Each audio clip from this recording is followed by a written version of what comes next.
ونستعينه ونستغفره ونعوذ بالله من شرور أنفسنا وسيئات أعمالنا من يهده الله فلا مضل له ومن يضلل فلا هادي له أشهد أن لا إله إلا الله وحده لا شريك له وأشهد أن محمدا عبده ورسوله صلى الله عليه وعلى آله وصحبه ومن اتبع هداه إلى يوم الدين أما بعد Qanifiddin rahimani wa rahimakumullah. Alhamdulillah, di kesempatan sore hari ini kembali Allah Subhanahu wa taala pertemukan kita dalam majelis pembacaan kitab Taisir Mustalahul Hadis yang disusun oleh Fadilatul Syekh Ad-Doktor Mahmud Tahan hafizahullah taala. Pada pertemuan yang terakhir, barakallahu fikum, kita telah menyelesaikan pembagian hadis ahad, di mana secara garis besar hadis ahad terbagi menjadi tiga. Yang pertama disebut sebagai hadis masyhur, yaitu sebuah hadis yang diriwayatkan oleh paling tidak tiga orang dalam setiap tabaqatnya. Dalam setiap tabaqatnya paling minim tiga orang atau lebih, tapi tidak mencapai derajat mutawatir, maka ini hadis disebut sebagai hadis masyhur. Adapun hadis aziz, maka hadis aziz adalah hadis yang diriwayatkan oleh dua orang pada setiap tabaqatnya. Ya, jadi ketika ada dua orang dalam salah satu tabaqat, ya, paling minim dua orang dalam satu tabaqat hadis, maka dia disebut sebagai hadis aziz. Yang terakhir adalah hadis gharib. Hadis gharib, yakni dalam setiap tabaqatnya paling minim ada satu rawi. Ya, paling minim ada satu rawi, maka ini disebut sebagai hadis gharib. Sekarang kita akan jelaskan pembagian hadis ahad, namun ditinjau dari perspektif yang lain, ini dari perspektif kuat dan lemahnya. Kalau masyhur, aziz dan gharib itu pembagian hadis ahad dari sisi jumlah perawinya. Maka kalau ditinjau dari sisi kekuatan dan kelemahannya, maka hadis ahad ini terbagi menjadi dua. Hadis yang makbul dan hadis yang mardud. Ya, cuma untuk lihat halaman 31, kata beliau, taqsimu khabaril ahad binisbati ila quwwatihi wa dha'fihi. Pembagian hadis ahad apabila ditinjau dari kuat dan lemahnya. Qala yanqasimu khabarul ahad min mashhurin wa azizin wa gharib binisbati ila quwwatihi wa dha'fihi ila qismain. Khabar ahad ditinjau dari khabar ahad, baik itu masyhur, aziz maupun gharib, ditinjau dari kekuatan dan kelemahannya, dia terbagi menjadi dua kelompok atau dua jenis. Wahuma, yaitu yang pertama maqbulun, hadis yang makbul, yang diterima. Hadis yang diterima. Apa yang dimaksud dengan hadis makbul? Huwa ya ma tarajjaha sidqul mukhbir bihi. Ma tarajjaha sidqul mukhbir bihi. Apa yang lebih kuat, ya, tampak lebih kuat kebenaran orang yang mengkhabarkannya. Jadi tampak bahwa orang yang mengkhabarkan ini lebih adalah orang-orang yang jujur, orang-orang yang benar. Maka hadisnya otomatis apa? Makbul, diterima. Jadi ma tarajjaha sidqu al-mukhbir bihi. Itu hadis yang orang-orang yang mengkhabarkannya itu, atau besar kemungkinan orang-orang yang mengkhabarkannya itu jujur. Wa hukmuhu wujubul ihtijaj wal amal bihi. Ya. Dan hukumnya wajib untuk dipakai sebagai hujjah dan diamalkan. Jadi hadis yang makbul ini wajib dipakai sebagai hujjah dan diamalkan. Artinya kalau seseorang meninggalkan hadis makbul ini, ya, hadis yang makbul ini, maka dia berdosa. Kenapa kalau ada hadis yang sahih kemudian dia tinggalkan? Ya. Baru saja kita bahas dalam kitab At-Tauhid ya, yang mengikuti kitab Tauhid ya. Sebagian ulama mengingkari ada orang-orang yang mengetahui tentang kesahihan sanad, tapi kemudian dia meninggalkan hadis yang sahih tersebut. Kemudian yang kedua mardud. Mardud ini lawan dari makbul. Mardud artinya tertolak.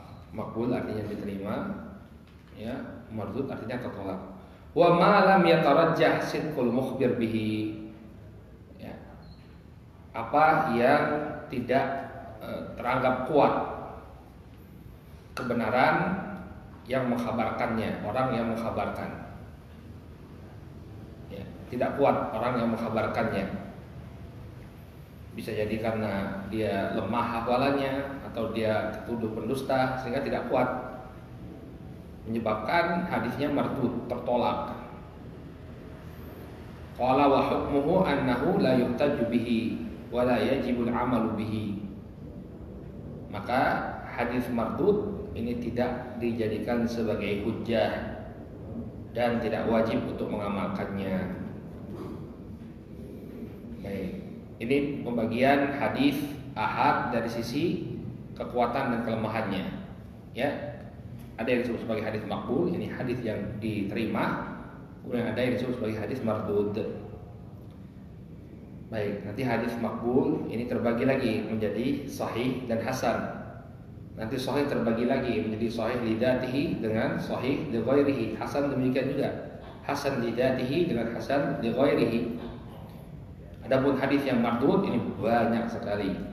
Ya, karena yang menjadi sebab tertolaknya hadis itu bisa jadi karena kelemahan perawinya, bisa jadi karena keterputusan sanad, ya, bisa jadi kekeliruan ya salah seorang perawi, atau ya dia menyelisihi rawi-rawi yang lainnya. Rawinya masya Allah thiqah, tapi apa? Dia menyelisihi banyak perawi lainnya sehingga ada kemungkinan dia salah. Ya, inilah menariknya ilmu hadis. Atau bahkan lihat bagaimana usaha keras para ulama al-hadis menyeleksi hadis-hadis sehingga ada hadis yang sahih, ada hadis yang lemah. Luar biasa upaya mereka dan ketelitian serta kedetailan yang mereka kerjakan. Qala, kemudian kata beliau, walikulli minal maqbul walikullin minal maqbuli wal mardud aqsam wat tafasil. Maka setiap hadis yang makbul dan mardud ini ada pembagian-pembagiannya lagi dan perincian-perinciannya. Sa'adzkuruha ya fi matlabaini mustaqallaini atau mustaqilaini insyaallah taala. Maka saya akan menyebutkannya insyaallah dalam ya dua tema yang terpisah.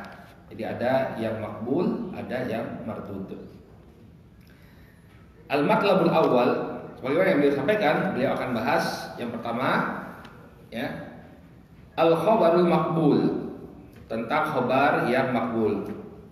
Wa fihi maqsidan, dan di dalamnya terdapat dua fokus. Al-maqsidul awal aqsamul makbul. Fokus yang pertama adalah pembagian hadis makbul. Ya. Al-maqsidu ats-tsani taqsimul maqbul ila ma'mul bihi wa ghairi ma'mul bihi. Kemudian ya, pembagian atau fokus yang kedua adalah pembagian makbul dari sisi diamalkan atau tidak diamalkan. Jadi ada hadis yang sahih ya, tapi dia tidak diamalkan. Secara sanad terpenuhi semua syarat sahih, tapi tidak diamalkan. Kenapa kira-kira? Ada yang tahu tidak? Kenapa kok tidak diamalkan? Ada yang tahu?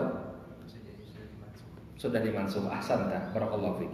Sudah dimansuh. Hadisnya sahih, tapi sudah dimansuh oleh hadis yang lainnya.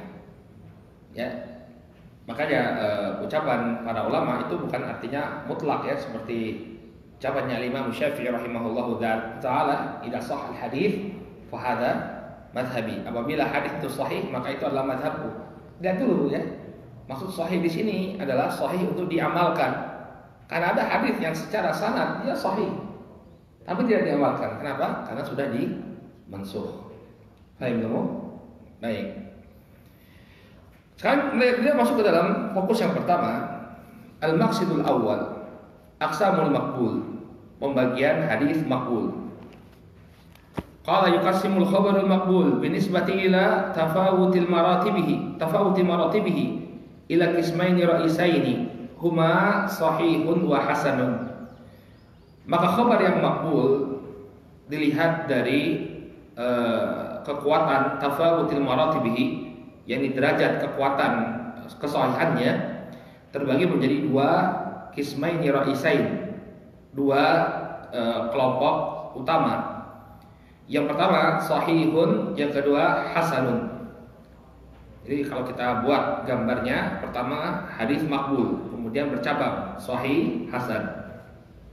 Qala wa kullun minha yuqassamu ila qismaini far'iyain. Kemudian masing-masing dari sahih dan hasan terbagi lagi menjadi dua cabang. Huma lidzatihi wa li ghairihi, yaitu lidzatihi dan li ghairihi. Hadis sahih lidzatihi, hadis sahih li ghairihi. Hasan lidzatihi, hasan li ghairihi.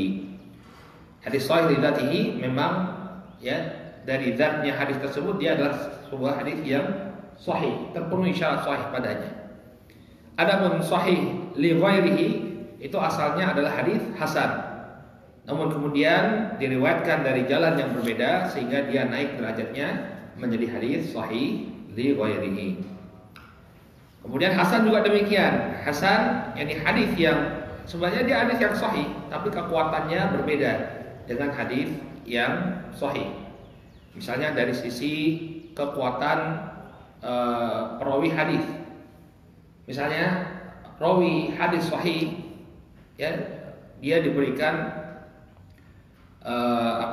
penilaian, misalnya seorang rawi itu thiqatun sabtun, thiqah ya, atau imam ya, rawi-rawinya diberikan penilaian oleh ulama jar ta'dil dengan penilaian rawi sahih.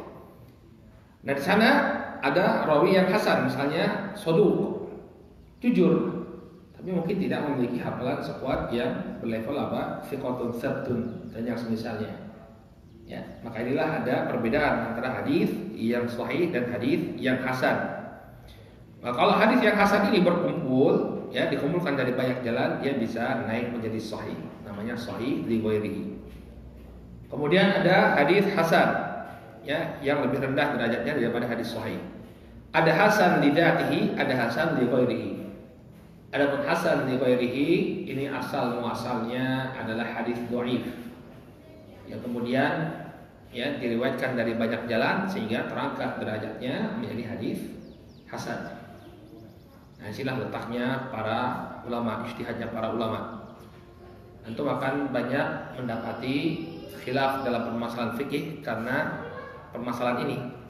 Sebagian para ulama memandang bahwa ini hadis dhaif, memang betul dhaif, tapi karena banyak jalannya dia terangkat menjadi hadis hasan sehingga bisa dipakai untuk berhujjah. Ya kalau dia dhaif kan masuknya ke dalam qismul mardud. Ya enggak? Kalau dia sudah hasan li dzatihi, masuknya ke qism apa? Hasan li ghairihi, masuknya ke qism makbul. Berarti sudah dipakai untuk hujjah. Nah, inilah yang banyak terjadi khilaf di kalangan para ulama selain sebab-sebab lainnya. Ya, selain khilaful faham, ya khilaful faham itu artinya hadisnya sama-sama mereka sepakati sahih. Cuma kemudian mereka berbeda memahaminya. Ini juga akan menyebabkan khilaf juga dalam permasalahan fikih. Kemudian juga yang menyebabkan khilaf adalah perbedaan penilaian mereka terhadap hadis. Sebagian mengatakan, oh ini hadis dhaif sudah terangkat menjadi hasan li ghairihi, sehingga kita pakai sebagai hujjah. Saya ambil contoh misalnya permasalahan adzan. Permasalahan adzan di telinga bayi ketika ia baru dilahirkan. Ya, sebagian ulama mendhaifkannya seperti Syekh Al-Albani rahimahullah, beliau mendhaifkan hadis ini karena hadisnya dhaif. Karena beliau lihat sanadnya ada rawi fulan dhaif. Ya, akan hadis ini kembali kepada si fulan dhaif. Sebagiannya lagi melihat bahwa ada riwayat penguat sehingga terangkatlah hadis ini menjadi hadis yang hasan.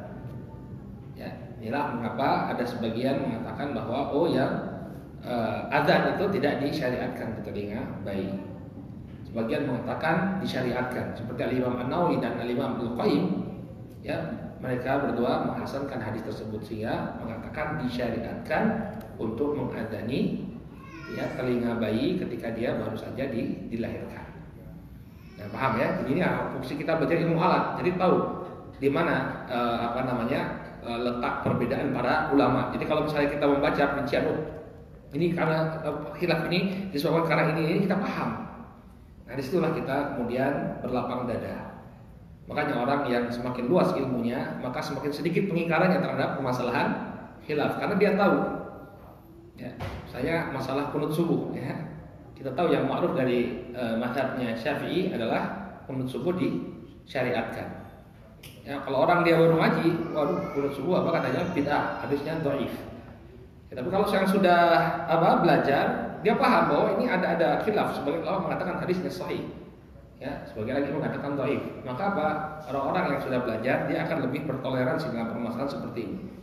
Ya, sudah bagi yang memahami bahwa ada disyariatkan qunut subuh silakan. Ya, bagi yang tidak ya silakan. Nah, bagi orang yang berimam kepada seorang imam yang berqunut subuh maka dia hendaknya mengikuti imam. Idza maju ilal imam liyutamma bihi. Imam dijadikan untuk diikuti. Itu kalau orang sudah meluas pemahaman fikihnya. Permasalahan yang terjadi ya, terutama di media sosial, orang-orang nggak pernah belajar apa-apa, cuma ikut-ikutan gurunya kemudian berlagak, ya, buat tulisan, buat status, akan-akan itu permasalahan yang sudah qat'i. Padahal masalahnya masih khilaf, masih permasalahan ijtihadiyah. Baik, kemudian beliau mengatakan di sini, ya, fata'ulu aqsamul maqbul fi nihayati ila arba'ati aqsam. Maka kemudian kembalilah pembagian hadis maqbul pada akhirnya kepada 4 bagian. Yang pertama sahih li dzatihi, yang kedua sahih li ghairihi, kemudian yang ketiga hasan li dzatihi, yang keempat hasan li ghairihi. Wa ilaikal bahthu fi hadhil aqsam tafsilan. Ya, maka perincian atau pembahasan dalam pembagian ini secara terperinci akan ya engkau dapati. Jadi beliau akan jelaskan. Akan beliau jelaskan satu persatu. Qala as-sahih. Sekarang kita masuk dalam pembahasan as-sahih. Qala ta'rifuhu lughatan as-sahihu diddul saqim. Secara bahasa sahih itu merupakan lawan dari as-saqim, sakit. Jadi sahih itu sehat. Sakim itu sakit. Wa huwa haqiqatun fi ajsam. Ya, sakim itu atau sakit itu secara hakikat ya ketika dia dinisbatkan kepada tubuh kita maka itu secara hakikat sakit ya, orang sakit, tubuhnya sakit. Wa majazan fil hadis. Adapun ketika dinisbatkan kepada hadis maka dia majaz, perumpamaan. Ya. Apakah hadisnya kemudian kita kasih pil biar sembuh? Enggak. Ini perumpamaan, majaz. Wasairil ma'ani, demikian juga pada seluruh makna. Baik, istilahan secara istilah mattasala sanaduhu bi naqli adl dhabit an mithlihi ila muntaha min ghairi syudzudin wala illatin. Secara istilah hadis sahih adalah apa yang bersambung sanadnya, ya, dengan penukilan seorang rawi yang adil dan dhabit. Ya, adil itu dari sisi agamanya, bagus agamanya. Dhabit itu dari sisi kekuatan hafalan atau penjagaan dia terhadap hadis.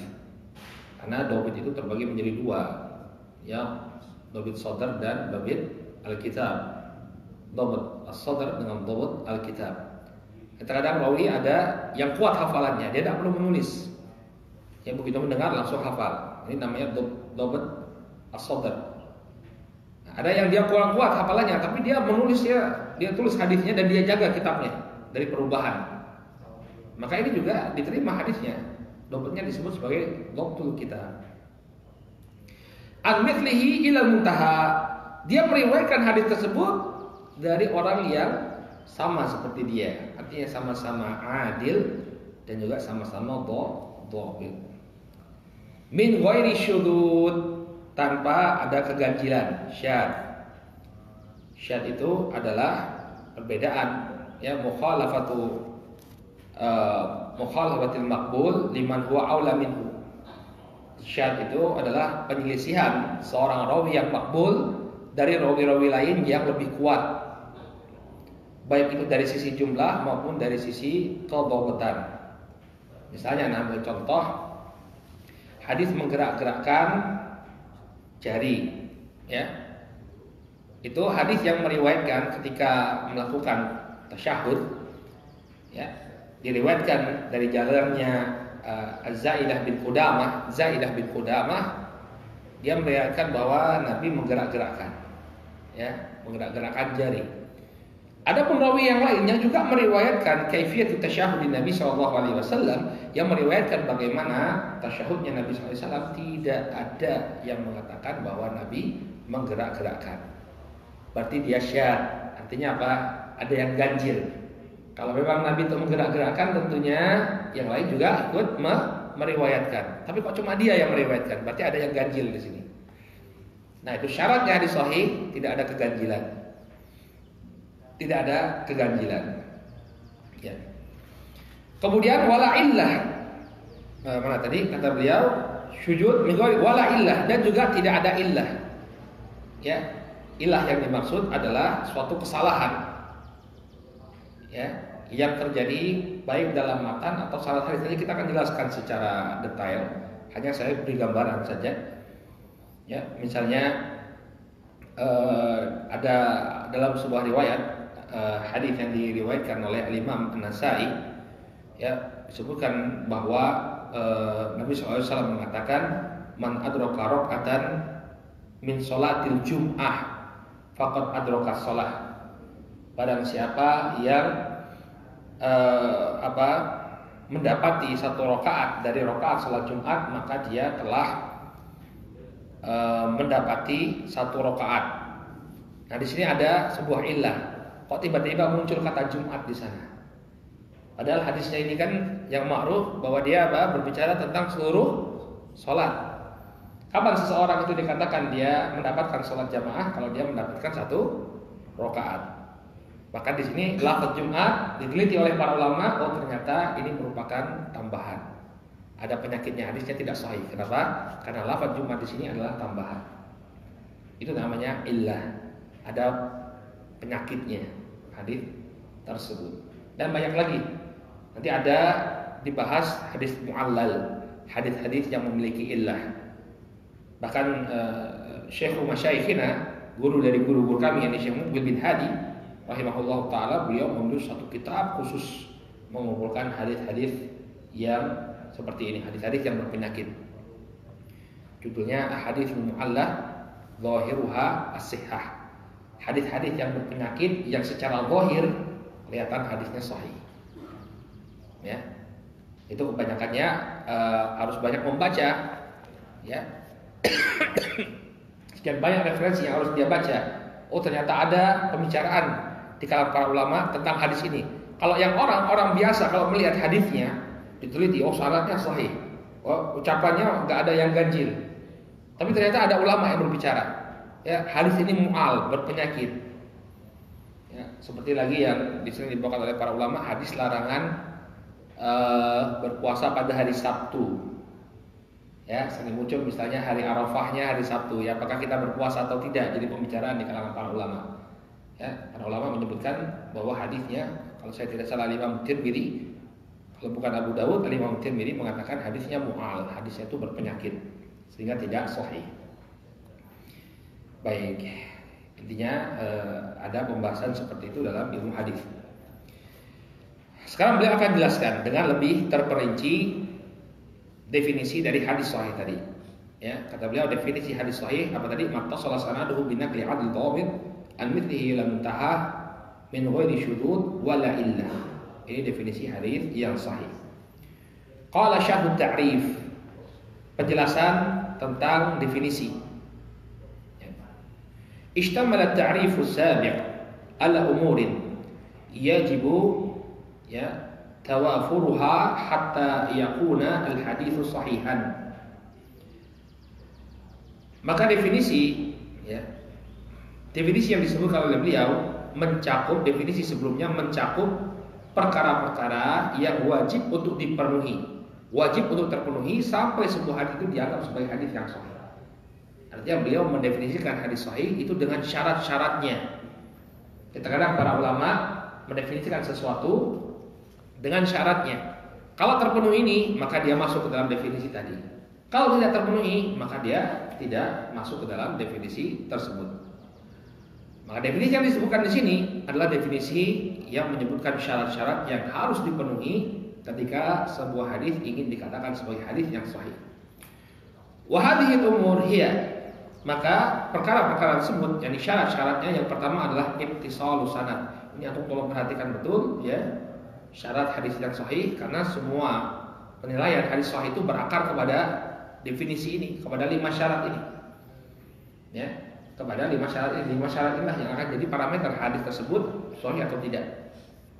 Yang pertama ittisalus sanad, bersambungnya sanad. Jadi syaratnya tidak boleh terputus. Misalnya ada seorang tabi'i meriwayatkan dari Nabi alaihi salatu wasallam. Yang namanya tabi'i tidak bertemu dengan Nabi, maka hadisnya bukan hadis sahih, tapi disebut hadis mursal.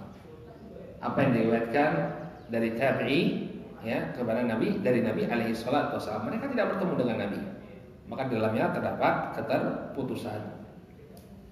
Nanti terbagi lagi keterputusan. Kalau di depan ya keterputusannya disebut sebagai mu'allaq. Misalnya Al-Imam Al-Bukhari, dia tidak menyebutkan dari siapa beliau mendapatkannya, tiba-tiba langsung dari tabi'in, dari sahabat. Itu namanya hadisnya mu'allaq. Ya, mu'allaq Bukhari, sebagian ulama menyambungnya sehingga menjadi sanad yang bersambung, bukan lagi terputus. Ya. Kemudian kalau di tengah disebut sebagai munqati' atau hadis maqtu'. Kalau misalnya 2 di tengah nanti namanya mu'dhal.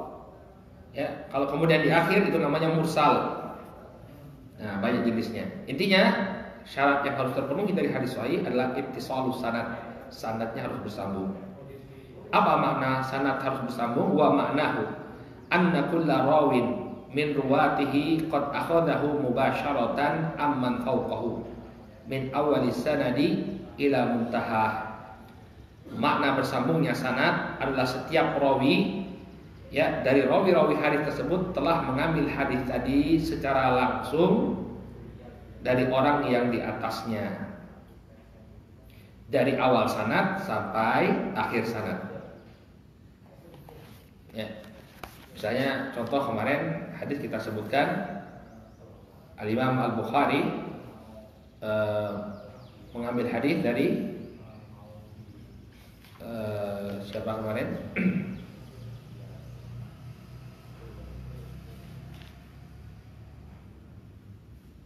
Yahya bin Sa'id ya. Dari Yahya bin Sa'id, kemudian Yahya bin Sa'id mengambil dari Muhammad bin Ibrahim At-Taimi, kemudian Muhammad bin Ibrahim At-Taimi mengambil dari Alqamah ibn Waqqas, Alqamah ibn Waqqas mengambil dari Umar, Umar mengambil dari Nabi alaihi salatu wassalam.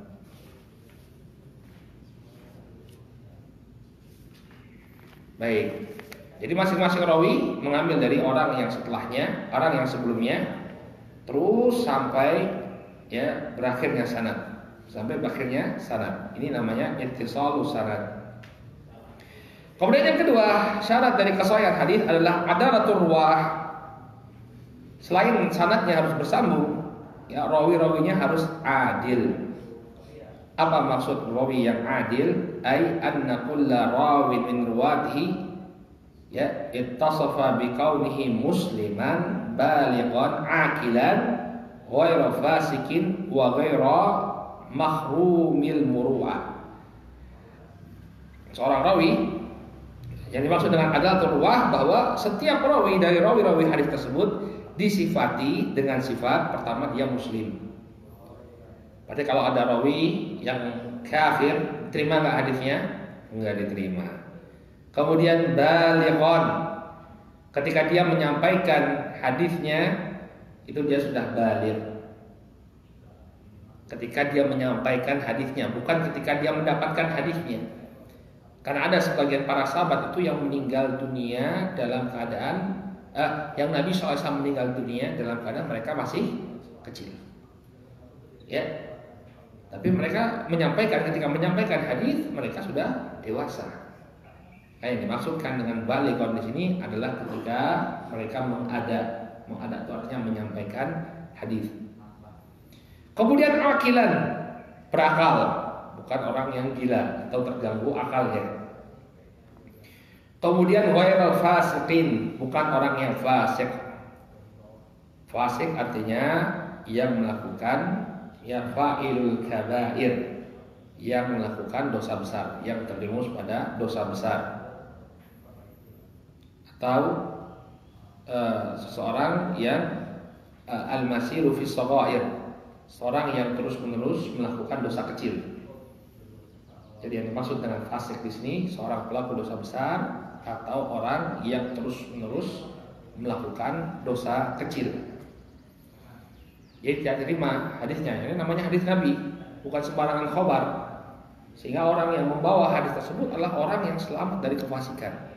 Gak boleh misalnya menerima kabar dari seorang yang dia berzina, dosa besar, atau seorang peminum khamar, dosa besar.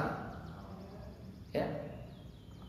Kemudian ghaira mahrumil muru'ah, tidak tercoreng muru'ahnya. Al-muru'ah itu kewibawaan, kehormatan diri di tengah-tengah masyarakat. Ya. Jadi masyarakat itu punya standar seseorang itu terhormat. Kalau dia melanggar ini, maka jatuh nilai kehormatannya di hadapan masyarakat. Contohnya, disebutkan oleh para ulama, misalnya seseorang bercanda sampai tertawa terbahak-bahak. Anda bayangkan seorang ustadz misalnya, seorang syekh, ya, yang ngajar di masjid, kemudian dia ketawa, wah, seperti apa? Seperti orang-orang yang orang-orang yang tidak punya kehormatan. Ya, maka ini tentu menjatuhkan muruahnya.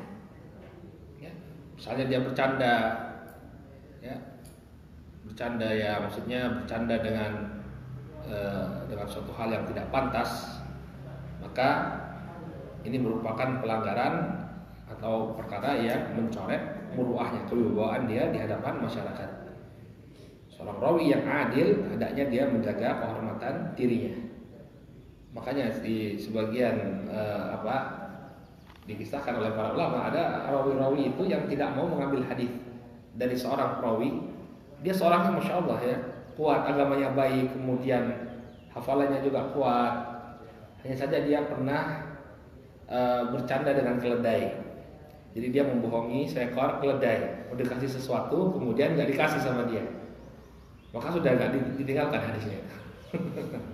Ditinggalkan hadisnya. Kenapa? Karena nggak pantas menurut beliau dilakukan oleh seorang pembawa hadisnya Rasul Shallallahu Alaihi Wasallam.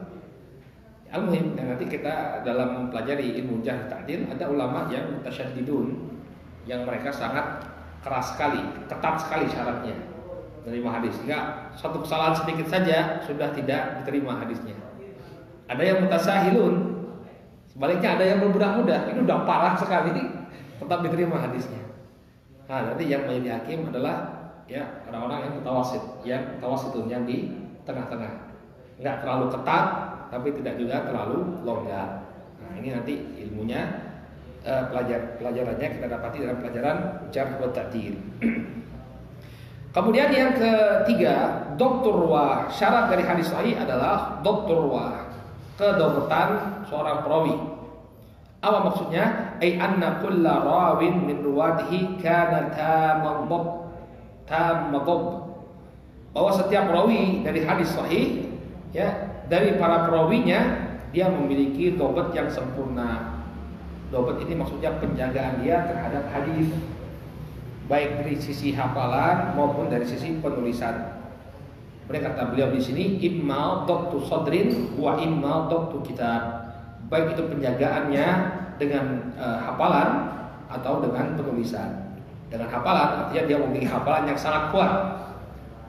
Ya. Kemarin kita sebutkan pada biografinya Al-Imam Abdullah ibn Abi Daud. Ya, beliau berapa hadis yang kemarin kita sebutkan? Ya.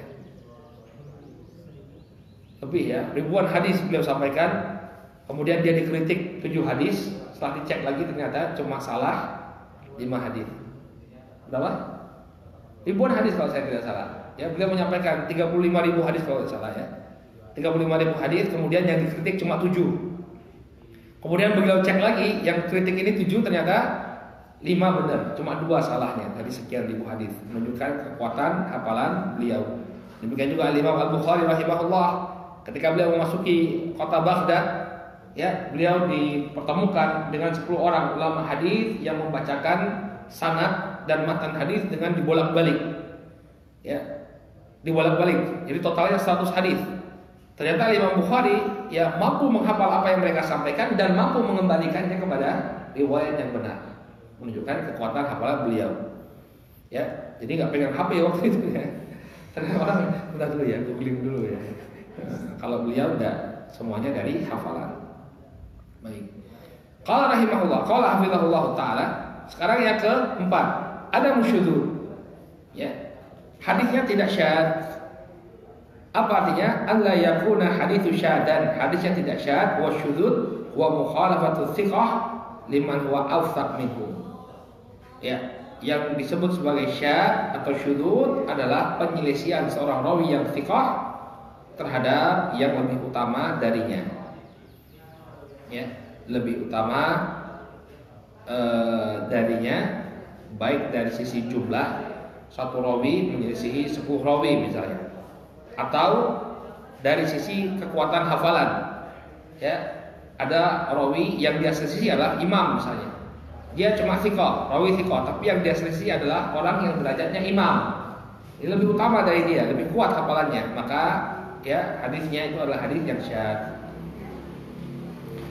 Kemudian yang kelima, adamul illah.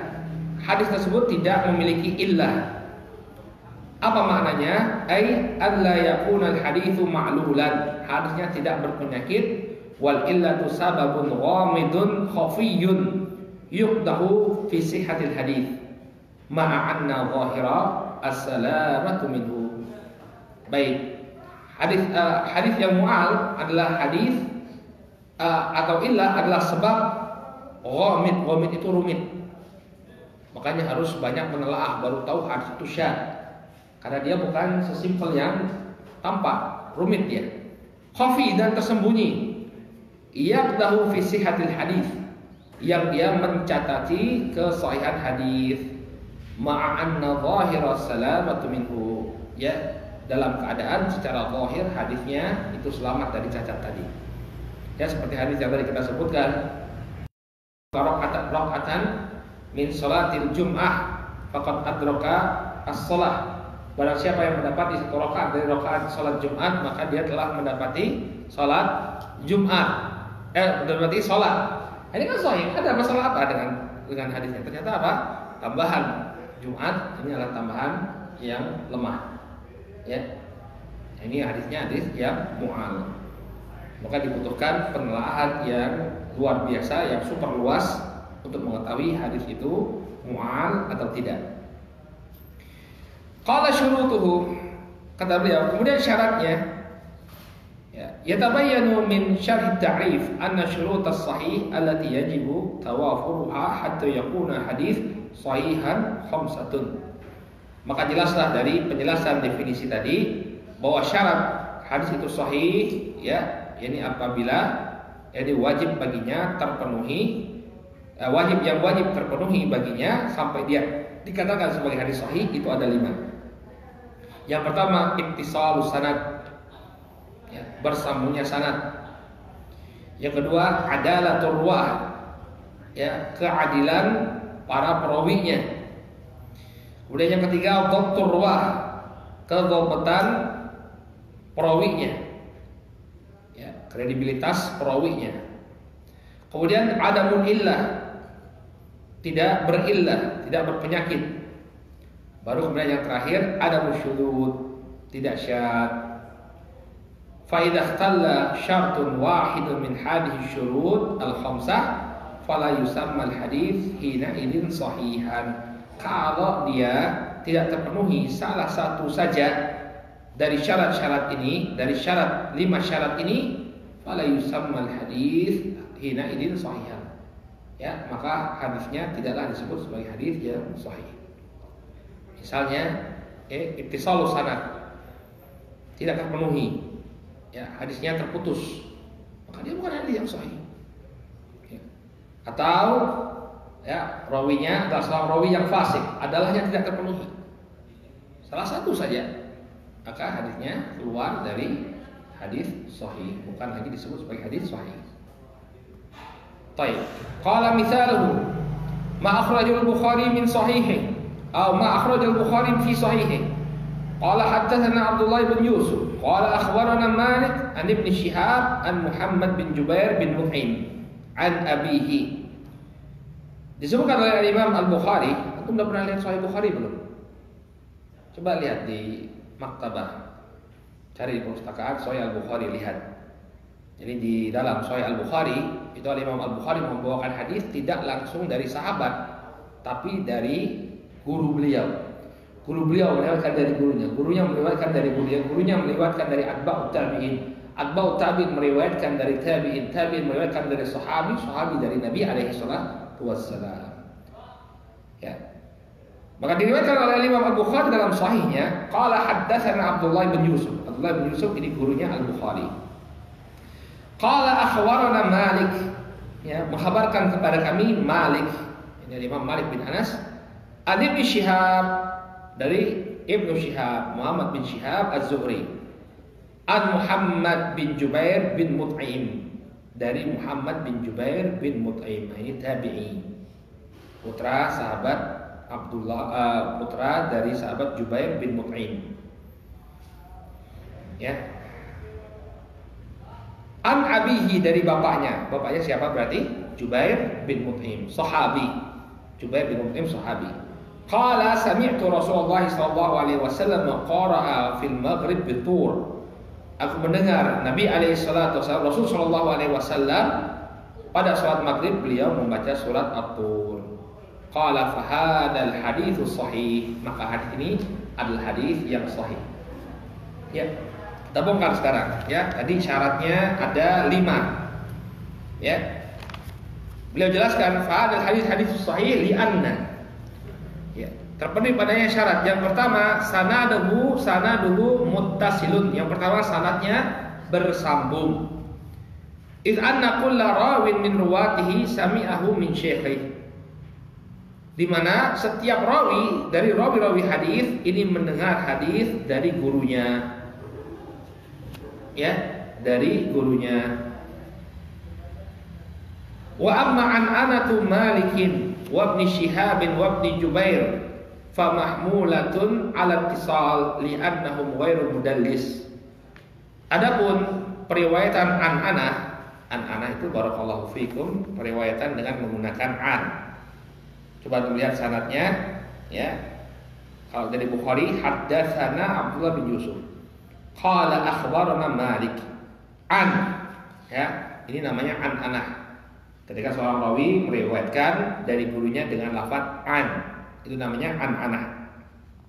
Periwayatan an-anah dianggap bersambung kalau rawinya itu bukan seorang mudallis. Kalau dia mudallis, maka an-anahnya tidak diterima. Mudallis itu orang yang biasa menukar sanad. Nanti kita akan bahas pada hadis mudallas, ya. Pembahasan pada pembahasan tadlisul hadis. Kemudian kata beliau, wa amma an Anas Malik wa Ibn Shihab wa Ibn Jubair fa mahmulatun ala ittisal.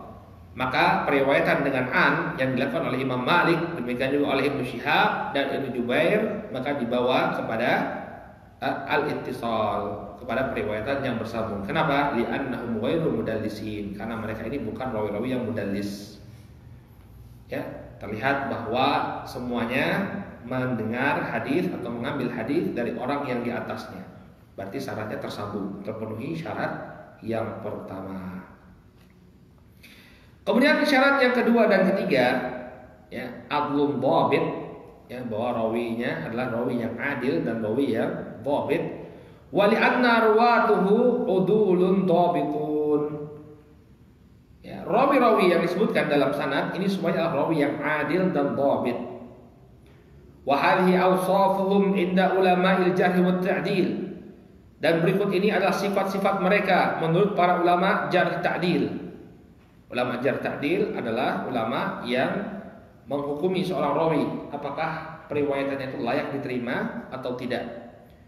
Maka apa yang mereka ucapkan tentang rawi-rawi hadis ini? Yang pertama, Abdullah bin Yusuf, thiqatun mutqin. Seorang Abdullah bin Yusuf adalah seorang rawi yang thiqah, yang bisa dipercaya, mutqin. Ya, mutqin itu kokoh hafalannya. Kemudian Imam Malik bin Anas, Imam Darul Hijrah, imamun hafid. Seorang imam, seorang hafid. Berarti levelnya sangat kuat. Kemudian Ibnu Syihab Az-Zuhri, Muhammad bin Syihab Az-Zuhri, faqihun hafidun muttafaqun ala jalalatihi wa itqanihi. Lihat bagaimana kata para ulama jarh ta'dil terhadap Muhammad bin Syihab Az-Zuhri. Beliau adalah seorang faqih, seorang hafid yang disepakati atas kemuliaan dan kemungkinannya, kekokohan hafalannya, tidak diragukan lagi, luar biasa. Kemudian Muhammad bin Jubair, kata para ulama, thiqatun, seorang rawi yang thiqah. Kemudian Jubair bin Mut'im adalah sahabi. Ini satu kaidah dalam ilmu jarh ta'dil, ya, kullu sahabiyun udul. Setiap sahabi itu udul, adil. Tanpa kita perlu mengecek bagaimana agama mereka, bagaimana kekokohan hafalan mereka, tidak perlu. Ya, ketika berakhir pada sahabat, ya, maka tidak perlu kemudian mencari ta'dilnya. Ya sudah, semua sahabat adalah orang-orang yang adil. Ya, mereka sudah mendapatkan rekomendasi langsung dari Allah Subhanahu wa taala. As-sabiqunal awwalun minal muhajirin wal ansar wal ladzina tabauhum bi ihsan radhiyallahu anhum wa radu an. Orang-orang yang pertama kali masuk Islam dari kalangan muhajirin dan ansar, dan orang-orang yang mengikuti mereka, ya, dengan baik. Allah ridho kepada mereka dan mereka ridho kepada Allah. Sudah mendapatkan tazkiyah dari Allah Subhanahu wa taala. Sehingga terpenuhi syarat yang kedua dan ketiga, ablun dhabitun. Kemudian yang keempat, wali annahu ghairu syadz. Ya, hadis ini dikatakan sebagai hadis yang sahih karena dia bukan hadis yang syadz. Illam yu'aridhu ma huwa aqma minhu. Karena dia tidak bertentangan dengan periwayatan yang lebih kuat daripadanya. Ya, jadi riwayat ini tidak ada yang tidak bertentangan dengan riwayat lain yang lebih kuat daripada dia. Sehingga hadisnya bukanlah hadis yang syadz. Wali annahu laisa fihi illatun minal ilal, dan di dalamnya tidak terdapat illah. Maka terpenuhi syarat hadis sahih. Maka dihukumilah hadis ini sebagai hadis yang sahih. Qala hukmuhu, sekarang hukumnya. Wa hukmuhu wujubul amali bihi bi ijma'i ahli hadis wa man yu'taddu bihi minal usuliyyin wal fuqaha. Hukum hadisnya, hadis sahih ini adalah wajib untuk diamalkan dengan kesepakatan para ulama alul hadis. Demikian juga, ya, wajib untuk diamalkan menurut para ulama ahli usul dan para ulama ahli fikih yang pendapatnya itu teranggap yu'tad. Ya, wa man yu'taddu bihi minal usuliyyin wal fuqaha. Jadi di antara ulama ahli usul, ya, ada yang menolaknya, namun tidak teranggap, ya, ucapan-ucapannya. Ada ulama-ulama al-usul dan ulama para fuqaha yang memang teranggap diambil ucapannya, mereka semua sepakat untuk mengamalkan hadis sahih. Qala fa huwa hujjatun min hujaji syara'. Maka hadis yang sahih ini merupakan hujjah dari hujjah-hujjah syariat. La yas'ul muslima tarkul amali bihi. Tidak boleh bagi seorang muslim untuk meninggalkan amalan, ya, mengamalkan hadis ini, enggak boleh dia. Kemudian tidak mau mengamalkan hadis yang sahih. Kemudian kata beliau pembahasan selanjutnya, al-muradu biqaulihim hadza haditsun sahih atau hadza haditsun ghairu sahih. Apa yang diinginkan oleh para ulama dengan ucapan mereka hadza haditsun sahih? Ini adalah hadis yang sahih. Atau ucapan mereka hadza haditsun ghairu sahih. Atau ucapan mereka hadis ini tidak sahih. Al-muradu biqaulihim hadza haditsun sahih anna syurutal khamsata sabiqah qad tahaqqaqat fihi. Ya. Maksud ucapan para ulama, hada haditsun sahih, ini adalah hadis yang sahih, maknanya bahwa 5 syarat yang telah kita sebutkan itu terpenuhi padanya. Ya, la annahu maqtu'un bi sihhatihi fi nafsil amr li jawazil khata'i wan nisyani ala thiqah. Bukan dipastikan kesahihannya sama sekali, artinya benar-benar sahih. Kenapa? Li jawazil khata'i wan nisyani ala thiqah. Karena terkadang ada orang-orang yang thiqah itu melakukan kesalahan dan melakukan atau dia lupa. Ya. Jadi terpenuhi syaratnya, tapi bukan berarti benar-benar terbebas. Karena terkadang ada hadis yang sahih, ketika dilihat lagi ternyata ada kesalahan di dalamnya. Ya. Jadi apa yang dimaksudkan dengan hadis yang sahih, yaitu hadis yang terpenuhi padanya 5 syarat tadi. Kemudian wal muradu bi qaulihim hada haditsun ghairu sahih annahu lam tatahaqqaq fihi syurutus sihah al-khamsah as-sabiqah kulluha aw ba'daha.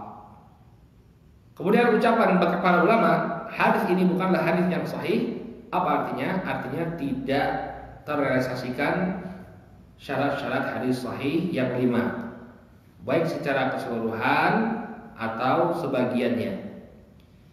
La annahu kadhibun fi nafsil amr. Bukan berarti hadisnya itu adalah hadis yang dusta, bukan berarti begitu. Ya. Kenapa? Li jawazi isabati man huwa katsirul khata'. Karena ada kemungkinan orang yang banyak melakukan kesalahan itu dia benar dalam ucapannya. Buktinya apa? Ada Hasan li ghairihi. Ya. Memang dia rawinya lemah, tapi kok banyak yang meriwayatkan. Berarti apa? Kemungkinannya benar. Paham tuh? Nah, jadi maksudnya ada hadis ghairu sahih artinya tidak terpenuhi syaratnya. Tidak terpenuhi syaratnya. Bukan berarti ya dia seorang pendusta, karena mungkin ada atau hadisnya itu adalah sebuah kedustaan, tidak mungkin, tidak mesti. Ya, karena bisa jadi seseorang itu ya salah dalam meriwayatkan, atau orang yang banyak melakukan kesalahan dalam periwayatan bisa jadi dia benar dalam meriwayatkan. Baik, qala hal yujzamu fi isnadin annahu asahul asanid mutlaqan. Apakah boleh dipastikan dalam sebuah sanad bahwa dia ya dimutlakkan atau dipastikan bahwa dia disebut sebagai asahul asanid? Ya, sanad yang paling sahih secara mutlak. Ini satu permasalahan yang muncul di tengah-tengah para ulama. Sebagian mereka mengklaim bahwa sanad yang paling sahih adalah sanad hadis dari si fulan, dari gurunya dari Nabi sallallahu alaihi wasallam. Inilah sanad yang paling sahih menurut sebagian ulama. Syairullah punya pendapat lain. Oh enggak, itu menurut kamu. Menurut saya, sanad yang paling sahih adalah sanad dari si fulan dari Nabi alaihi salatu wasallam. Nah, apakah klaim-klaim ini ya bisa kita pastikan? Maka kata beliau, al-mukhtar annahu la yujzam fi isnadin annahu asahil asnadid mutlaqan. Pendapat yang terpilih bahwa tidaklah boleh dipastikan sebuah sanad sebagai sanad yang paling sahih secara mutlak.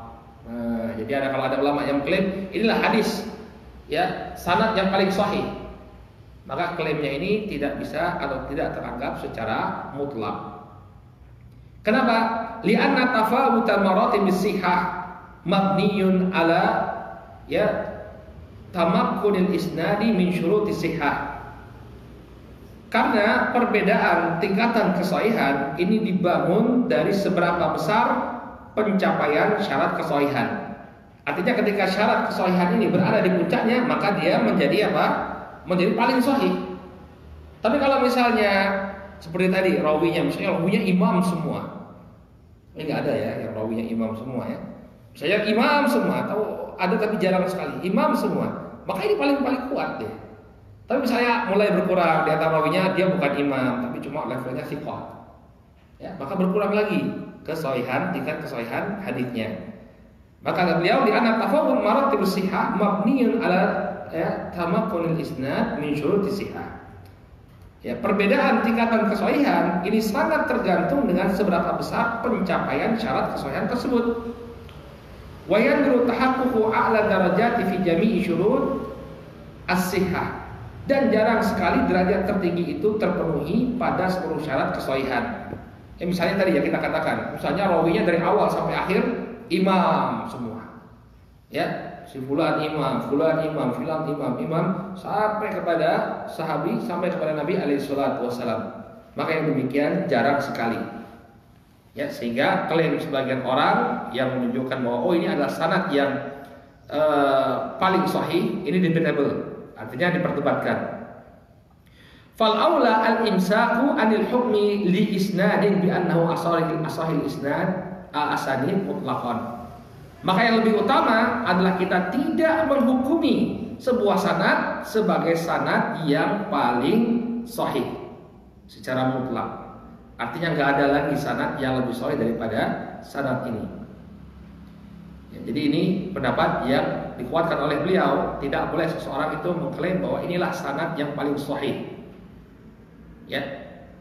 Wa ma'adzalika faqad nukila an ba'dil a'immah al-qawlu fi asahil asanid.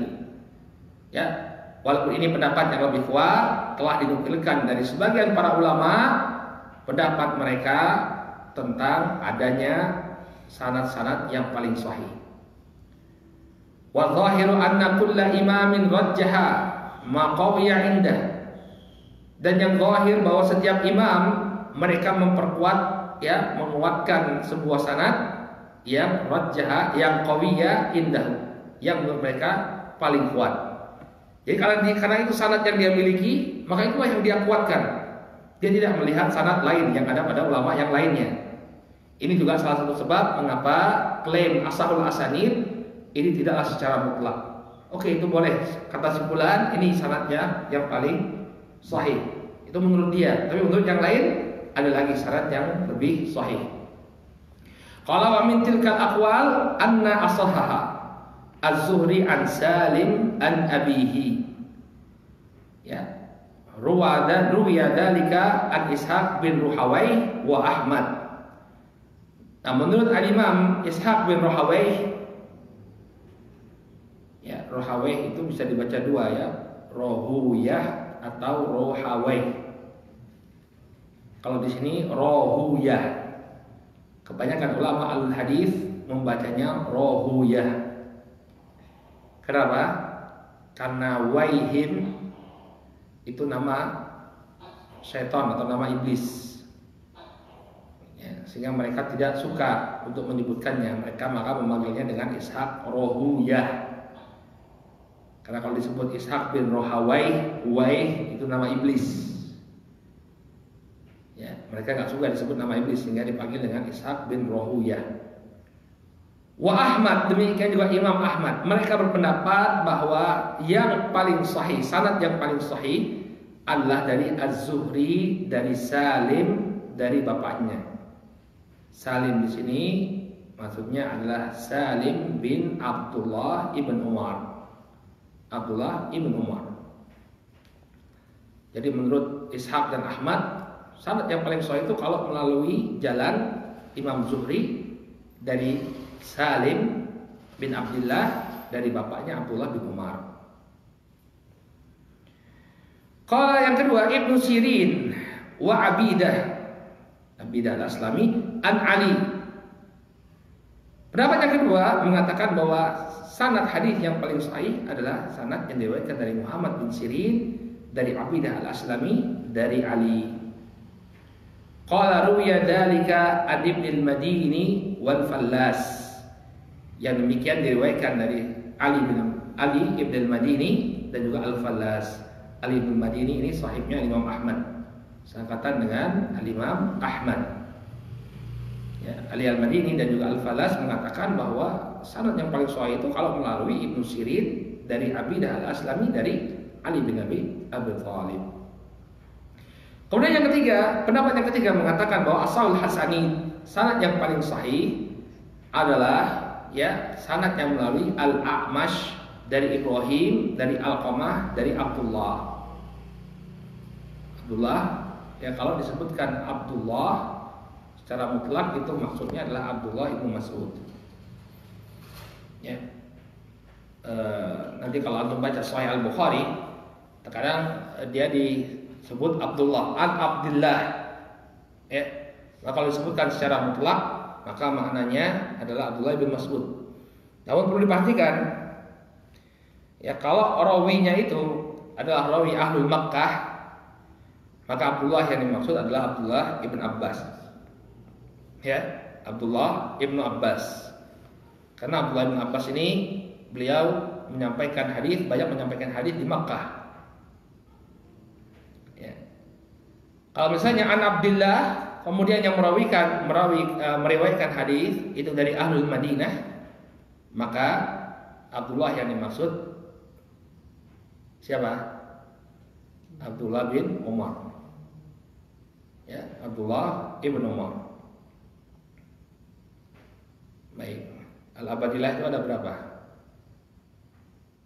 Ada 4 sahabat disebut sebagai Al-Abadillah. Mereka memiliki ciri-ciri yang sama. Pertama, usia yang masih muda.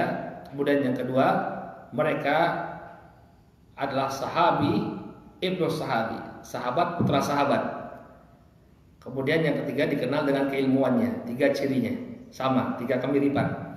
Pertama namanya Abdullah. Kemudian mereka adalah sahabat Nabi, putra dari sahabat. Kemudian yang ketiga dikenal dengan keilmuannya. Keempat-empatnya bernama Abdullah, seangkatan. Siapa? Dikri. Siapa, akhi? Yang antum tahu? 4. Abdullah bin Mas'ud itu angkatan tua. Beliau sahibul Badr. Ya, masuk Islam ketika masih di Mekah, senior, jadi nggak masuk. Dan bapaknya Mas'ud bukan sahabi. Abdullah Mas'ud dikeluarkan, ya, artinya bukan termasuk. Siapa? Abdullah bin Umar. Hasan, 1. Abdullah bin Abbas. Ketiga,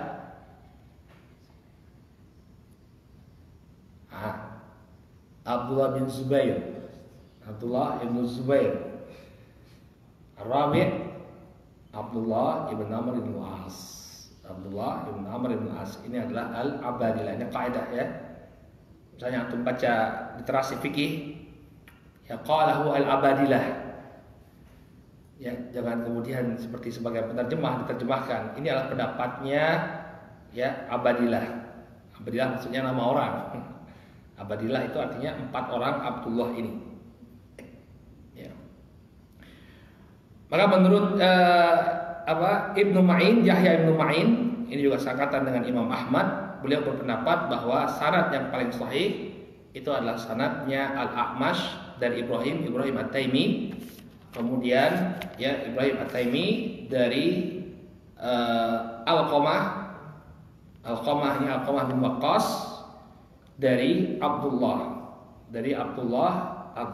ibnu Umar. Abdullah ibnu Mas'ud. Ini menurut Yahya ibnu Ma'in. Kemudian yang keempat, klaim sanad yang paling sahih ini terdapat pada periwayatan Az-Zuhri, ya, Az-Zuhri dari Ali bin Husain an abihi, dari bapaknya an Ali. Jadi wa ruwiya dzalika an Abi Bakar ibn Abi Syaibah. Menurut Al-Imam Abu Bakar ibn Abi Syaibah bahwa sanad yang paling sahih adalah sanad dari Az-Zuhri, periwayatan dari Zuhri dari Ali bin Husain dari bapaknya, yakni Husain bin Ali, dari bapaknya Ali bin Abi Thalib. Kemudian yang kelima, Malikun an-Nafi' an Ibni Umar. Masya Allah. Ya, ini sangat pendek, ya. Kemudian yang pendapat yang kelima, bahwa sanad yang paling sahih asal asanid adalah periwayatan dari Malik, dari Nafi', dari Ibnu Umar. Ruwiya dzalika anil Bukhari, diriwayatkan dari Al-Imam Al-Bukhari. Baik. Jadi ini apa? pendapat-pendapat para a'immah tentang sanad yang paling sahih. Masing-masing imam berijtihad, menurut mereka inilah sanad yang paling sahih. Sehingga yang lebih utama sebagaimana disebutkan oleh Syekh Dr. Mahmud Tahan bahwa klaim tersebut tidak dimutlakkan. Jadi dikatakan sanad ini sanad yang sahih menurut Imam fulan. Sanad ini sanad yang paling sahih menurut Imam Allan. Jadi tidak dimutlakkan bahwa inilah sanad yang paling sahih. Jam berapa sekarang? Masih berapa menit lagi? 10 menit lagi ada takriban. Baik, nakif ilahuna. Insyaallah pada pertemuan yang akan datang kita akan masuk ke dalam pembahasan penulisan kitab-kitab sahih. Ya, ma huwa awwalul musannaf fi sahih mujarrad. Apa kitab yang pertama kali ditulis yang mengumpulkan hanya hadis-hadis yang sahih? Ya, yang pertama adalah Sahih Al-Bukhari. Siapa nama Imam Al-Bukhari? Hafidtum Arba'in An-Nawawiyah? Ya. Dzakara An-Nawawi ismul Bukhari fi hadits al-awwal. Ya. Mada qala haddatsahu al-imamain. Rawahu al-imamain al-muhadditsan fi sahihihima. Pertama beliau menyebutkan nama al-Imam Al-Bukhari, Muhammad bin Ismail bin Ibrahim bin Al-Mughirah bin Bardisbah Al-Bukhari Al-Ju'fi Al-Bukhari. Irama al-Imam Al-Bukhari. Ya, perlu antum tahu ini ya. Ada cerita lucu di barakallahu fiik. Di YouTube itu ada seorang yang mengaku sebagai mufti Australia. Masya Allah. Dia namanya sekarang ya, orang bisa siaran, bikin siaran upload ke YouTube seolah-olah dia seorang ulama besar ya. Jadi dia bikin video di YouTube, kemudian mengkritik Imam Bukhari. Kemudian dia bawakan Imam Bukhari ini di depan interviewnya itu, ya orang yang menginterview, kemudian hadal kitab, kata dia, lucu orangnya ya. Hadal kitab ya, muallifuhu Jum'ah Muhammad bin Ismail Al-Bukhari. Ya, dia tuh gak bisa baca. Ya, jadi kitab itu ditulis itu jama'ahu. Jadi hadis-hadis dalam kitab ini dikumpulkan oleh Muhammad bin Ismail ya Al-Bukhari. Tapi dia baca jama'ahu, dia baca Jum'ah. Kata dia, ini yang menulis kitab ini namanya Jumat. Makanya Syekh Shalih Al-Utsaimin sampai ketawa, beliau sampai ketika menyampaikan itu sampai tertawa. Waktu saya pertama kali melihat Syekh Shalih Al-Utsaimin tertawa itu ya, beliau menutupkan imamah beliau. Beda kelihatan ketawa aja jaga murah. Ya makanya perlu tahu kalau mau jadi mufti ya paling tidak tahu lah nama Imam Bukhari itu siapa ya. Taib lagi bilahuna.